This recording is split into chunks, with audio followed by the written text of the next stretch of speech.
And as you can see already,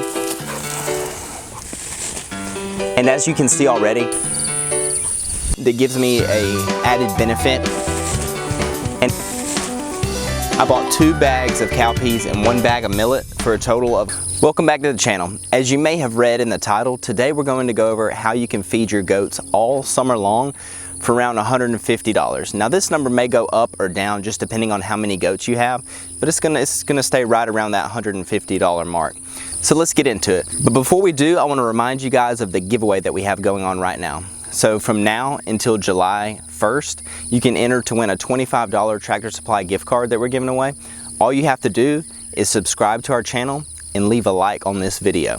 Without further ado, let's get into this video. So the key to being able to do this is you must have your pasture set up where you can rotationally graze. With your fenced in areas, you need to have sections in them where you can keep the goats and close off another section of the field. Whether that be just 2 sections like I have right here, or if you have a bigger fenced in area, you can make 3, 4, 5 sections, just depending on how much land you have fenced in and how many goats you have. Let's get into it.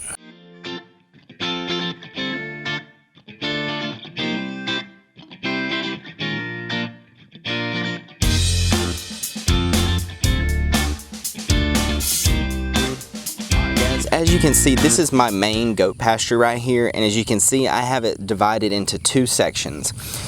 The section that's at the bottom of your screen, which is the bigger section, I call that section 1, and then the smaller section that is towards the top of your screen, that's section 2. So we'll just call them 1 and 2 so you know which ones I'm meaning. And as you can see, there is a fence dividing section 1 and 2 that runs kind of like at the top third of the image. In the screen, you can see the fence that divides those 2 sections. So how this works is with rotational grazing. So you want to keep your goats in one section or the other. And just for my goats and how I have them set up, I always keep them in section 1 while I have stuff planted or while I'm letting the grass grow in section 2.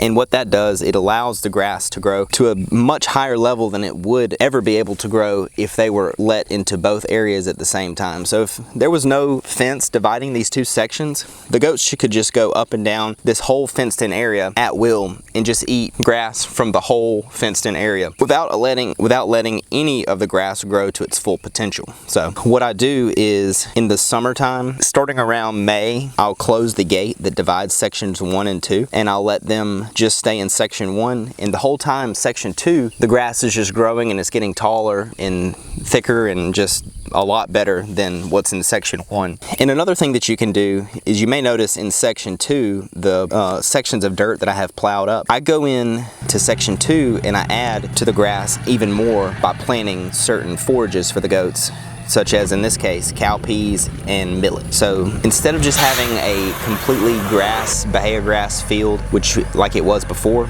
I'm going in with a tractor, disking it up, plowing it up, and I'm planting additional forage that's much thicker, more vigorous, and will allow the goats to eat a lot more just pounds per square foot compared to them just eating the Bahia grass. So once section 2 is fully grown and ready, I will open the gate and take all the goats down into the bottom of section 2, and then I will close the gate, which will in essence have them all just contained in section 2 with all the thick grass, the cowpeas that are at full maturity, and the millet that's at maturity, and they will be able to eat in there for a month and a half. Even though it's a smaller pen size, as you can see, compared to pen 1, they will have much more food in there per square foot on that fenced in area than they would ever even be close to having in section 1. So they can stay in there for a good solid month and a half in section 2 by itself. And while they're in section 2, section 1, the Bahia grass, just the regular grasses and some weeds that are in section 1, they're growing without getting grazed at all. So they're starting to grow to their full potential. And this is the rotational grazing that I talked about earlier. This is where it really comes into effect. You're flipping them from one to the other and letting the other field rest while they're in the different field. So if you kind of see what I'm saying, you just flip them back and forth. They're always on one field while the other one is recovering. So that is the critical point to this concept, is having one area resting while another area is growing. So now that we've covered rotational grazing, let's get more into what I have planted out here that gives me a added benefit over just the regular hay and Bahia grass that I have out here to begin with.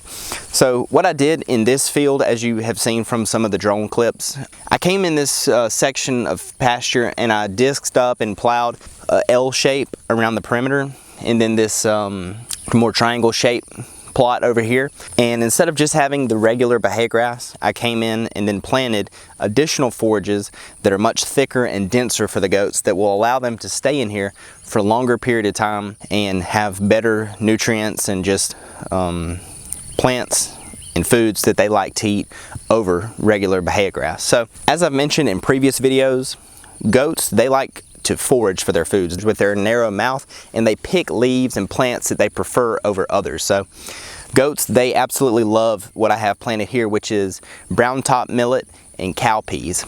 In the triangular plot over here to my left, I have pearl millet and cowpeas, just some pearl millet that I had left over from last year. So I'm kind of doing a comparison to see what gets thicker, taller, the pearl millet or the brown top millet. But as you can see, it's almost waist level after just a month and a few days of being planted. And at its maturity, this brown top millet will be almost at head height with me, even taller in some instances in more fertile sections and where it got more fertilizer. But it's very, very dense, as I mentioned several times already, which means the goats can stay in here longer, eat more, and have better nutrition. And then with the millet being up this high, the cowpeas that are planted in with it are going to work and weave up those stems and stalks of the millet and just be food source for the goats that are just intertwined into all this forage out here. At its maturity, it'll be head high and dense. You definitely can't see from one side to the other, and the goats, they just go up in the middle of it and just eat. They can eat for days because it's just so thick. And it's compared to last year, we just had this L-shaped plot.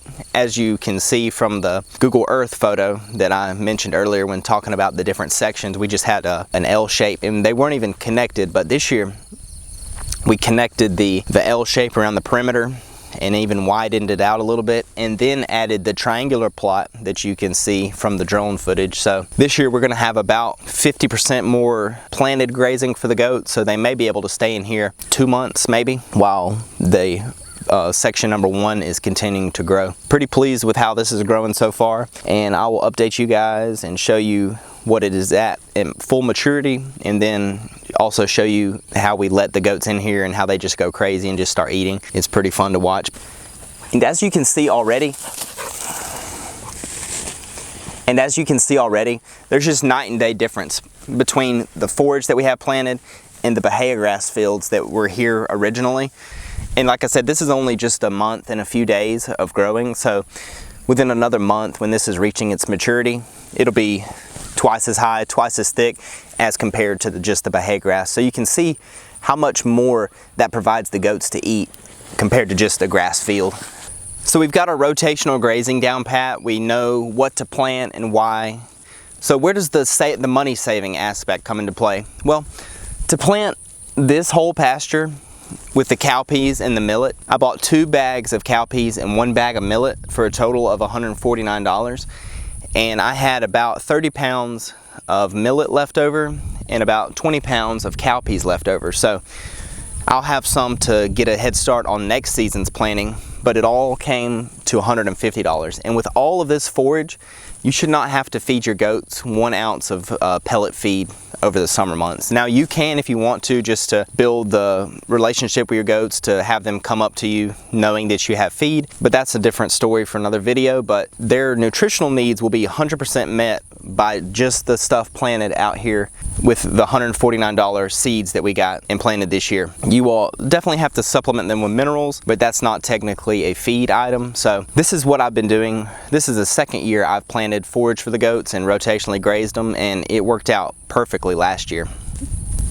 Once I brought them down into pen 2 from pen 1, they stayed in here about a month and a half, and by the time I let them back into section 1, the grass and the bahia and the weeds and everything in there was over their heads. So they had plenty to eat up until just about when the grass started dying for the winter month. I would highly recommend using this method. Just test it out. Even if you don't have a large section fenced off, just fence off something where you can get something planted and let it grow for them to additionally eat on top of just the regular grasses that they have. Goats are like any other animal. They don't want to just eat the same thing over and over. They like a little treat every now and then. So definitely give them something to look forward to. Well guys, that's going to do it for this video. I hope you learned something and enjoyed this content. If you will, leave us a like on this video. Don't forget about the giveaway we have going on. Drop us a sub, drop us a like.